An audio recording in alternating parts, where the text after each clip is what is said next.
The value of positive affirmation. The use of positive affirmation for children can impact their attitude to school, their friends, themselves, and have a powerful influence on the way they learn and succeed in life.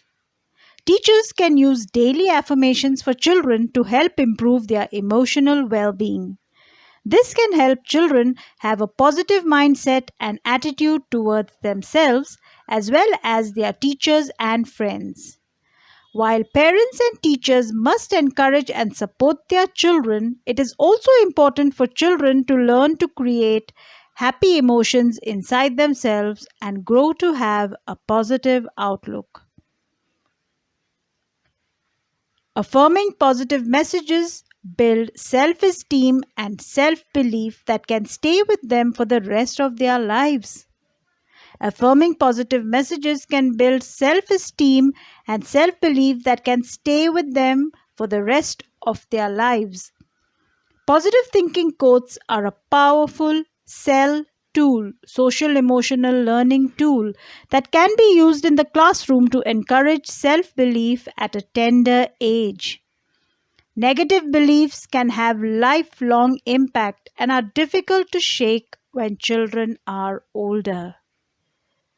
Yes, negative beliefs can have lifelong impact and are difficult to shake when children are older. Dear teacher, please pause this audio and take a moment to think of any negative belief that you might have picked up in your childhood. Think about how it has been a part of your life and how long it took you to get rid of that negative belief or to change it into a positive one. Now pause the audio again and take a moment to reflect on the lifelong implications of a negative belief that a child picks up in their early years. Affirmations are a powerful and holistic way of building a positive mind and happy children. What are positive affirmations? Affirmations are positive phrases or statements that you say to yourself to overcome negative thoughts. Teachers can use them to motivate students, encourage positive changes, and boost their self-esteem. Did you know the brain can be trained to think in a more positive and beneficial way to promote well-being? Yes, the brain can be trained to think in a more positive and beneficial way to promote well-being. Put simply, positive affirmation is to affirm to one's own self. It is a system of self-belief that you can rely on to grow emotionally stronger. How do they work? Positive affirmations come to your help when your self-belief is challenged. For example, a positive affirmation given to a child could be that I am wonderful just the way I am. I am wonderful just the way I am. In fact, dear teachers, why not begin with ourselves? Affirm with me. I am wonderful just the way I am. I am wonderful just the way I am. I am wonderful just the way I am. Now, if at some later time the child is told that he or she is stupid, the positive affirmation will be recalled by the child. Instead of thinking that he or she is stupid, the child thinks, I am not stupid. I am wonderful just the way I am. I am wonderful just the way I am.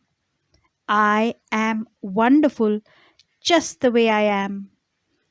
This positive thinking will give the child the confidence to improve, to learn better, and to succeed. On the other hand, without positive affirmation, the child will believe that he or she is stupid and therefore incapable of learning and improving.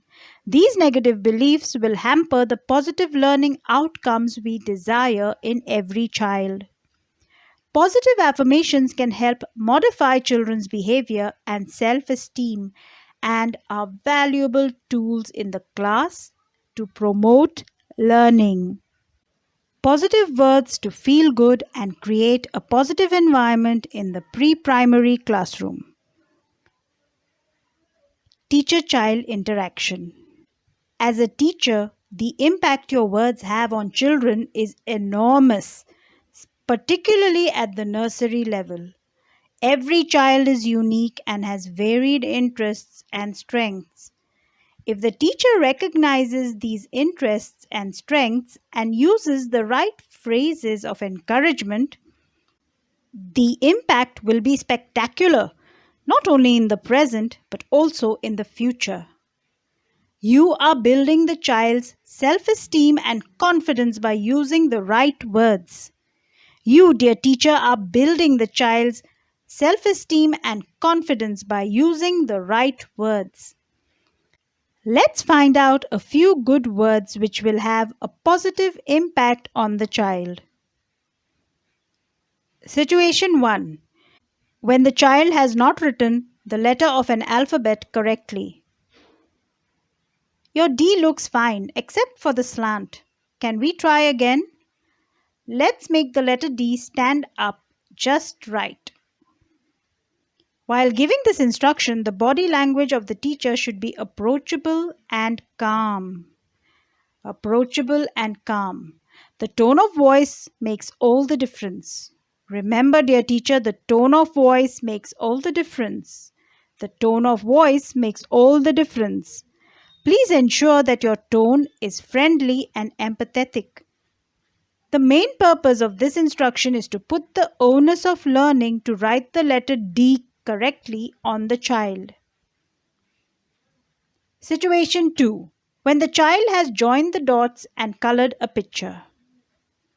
Amazing work! What a lovely color combination. The red color looks great against the green trees. It looks great, but perhaps you could color within the lines? Any criticism should be done only after finding something positive in the drawing. Remember, dear teacher, any criticism should be done only after finding something positive in the drawing. Situation 3. When coloring numbers, the child colors outside the number. Which number did you color? Once the child replies, the teacher says, "Excellent. Now can we color within the lines of this number?" The child will take constructive criticism and try to improve immediately since he or she has been praised for identifying the number. Situation 4. If the lines have not been matched with the correct number while doing numeracy. Revisit numbers with the child by pointing out the number and asking the child to identify it first. What number is this? Now look at the next column. Where can you find the same number? Run your fingers below each number till the child identifies the correct numeral. Do not be harsh. Never use the words "you are wrong." Never use the words "you are wrong." You can say, "There is an error in identifying." There is an error in identifying. The above situations are just the tip of the iceberg. Teachers come across varied situations where they may get annoyed, angry, or irritated. The golden rule while dealing with children is moderation in behavior, tone of voice, and use of positive words or feel-good words which puts the child at ease.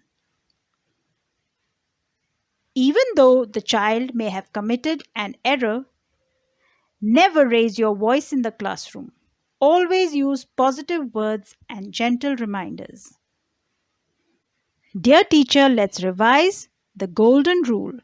The golden rule while dealing with children is moderation in behavior, moderation in behavior, moderation in behavior, tone of voice, tone of voice, tone of voice, and the use of positive words or feel-good words, and the use of positive words and feel-good words, the use of positive words or feel-good words, which puts the child at ease, which puts the child at ease.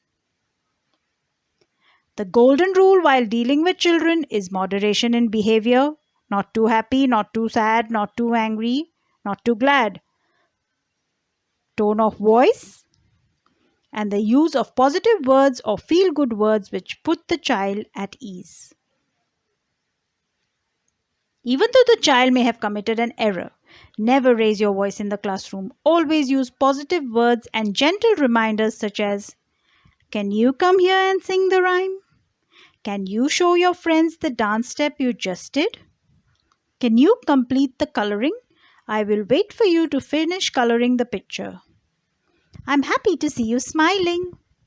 I'm so glad you are enjoying the activity. Hey, is this really the picture you colored? It is fantastic. Awesome class. I am going to be clapping for all of you. Awesome class. I am going to be clapping for all of you. Awesome class. I am going to be clapping for all of you. Did you enjoy singing as much as I did? Did you just run in the class? You are so agile, but classroom is not the place to run." With a smile. "When we go out to the playground, you can show me your running skills." Some terms which should not be used by teachers under any circumstances: dull, stupid, fool, and so on. Some more terms which should not be used by teachers under any circumstances: Dumbo, coconut, bondo, idiot, dumb, dull, deaf, dull, stupid, fool, crazy, and so on. Some terms which should be used frequently by the teacher: fantastic, awesome, excellent, amazing, good job, I love what you have done, marvelous, spectacular, remarkable, super duper. Dear teacher, use these words with your colleagues as well. Finally, it is not just the usage of words but the non-verbal cues which are easily grasped by the children. Non-verbal cues, non-verbal cues.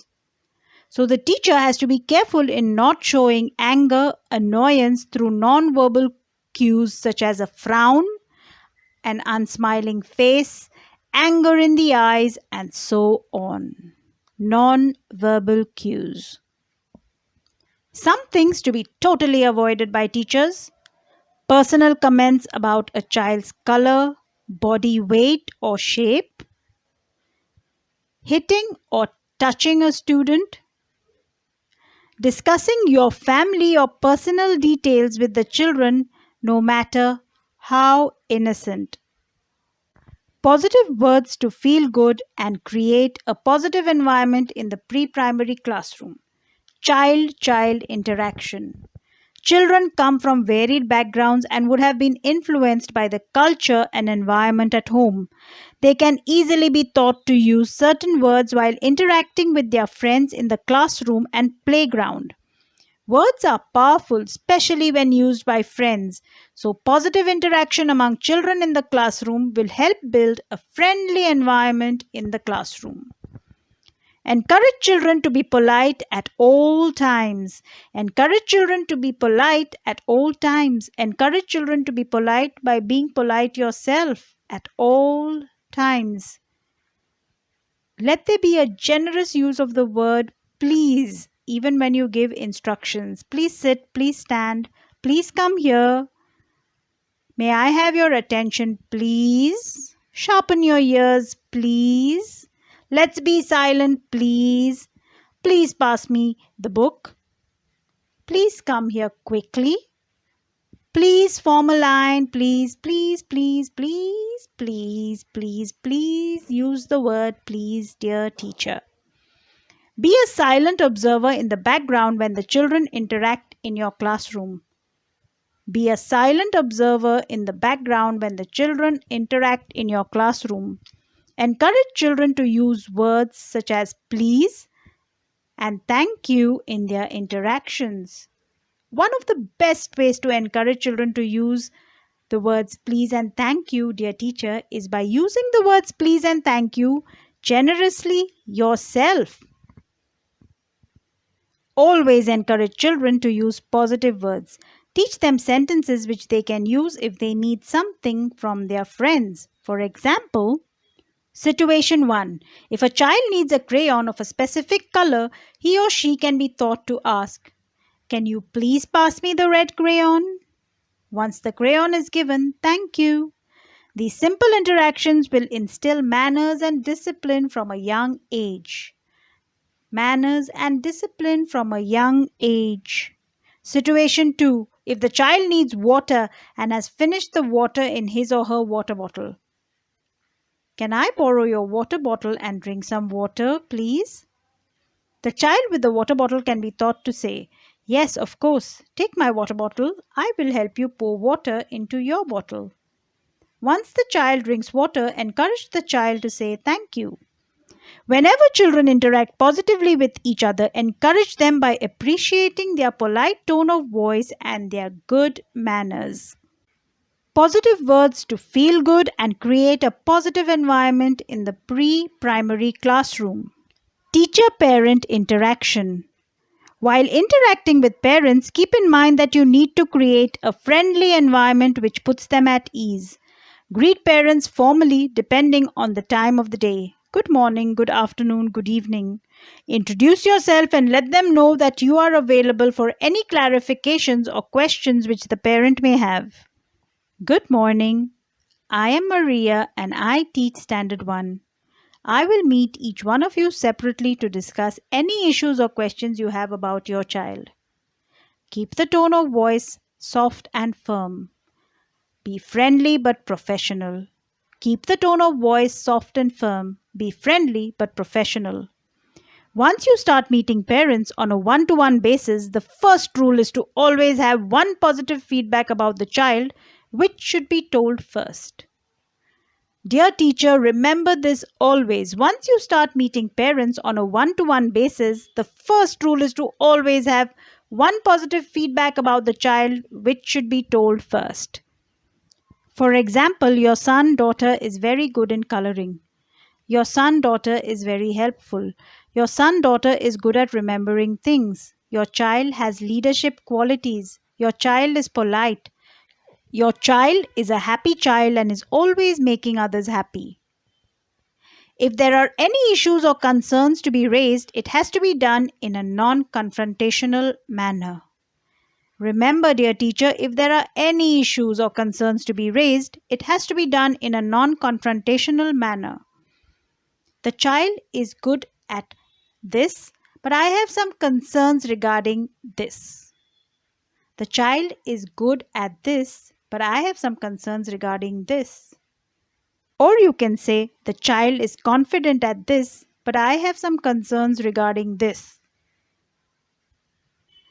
The above sentences can be used while addressing issues. In any interaction, communicating effectively is the key to maintaining good relationships and doing the best possible for both the child as well as helping the parent address any issues concerning the child. In any interaction, communicating effectively is the key to maintaining good relationships. Communicating effectively is the key to maintaining good relationships and doing the best possible for both the child as well as helping the parent address any issues concerning the child.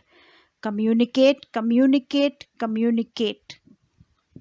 Dear teacher, let us also use this learning point to do something for ourselves. Think about your personal life. In your personal interactions, communicating effectively is the key to maintaining good relationships. Take a few minutes today and use those moments to communicate with your family members, with your loved ones. Practice the same rule to always have one positive feedback before you communicate anything else. So let us practice communicating effectively not only with our students and our colleagues, but also with our very own family members. Dear teacher, a good education can change anyone. A good teacher can change everything. A good teacher can change everything. Think about it. Is not communicating effectively one of the most important parts of being a good teacher? So let us practice communicating effectively with one and all. Thank you for listening to this training session on positive affirmations and positive words to feel good and create a positive environment in the pre-primary classroom. Thank you, dear teacher. Thank you, Lord.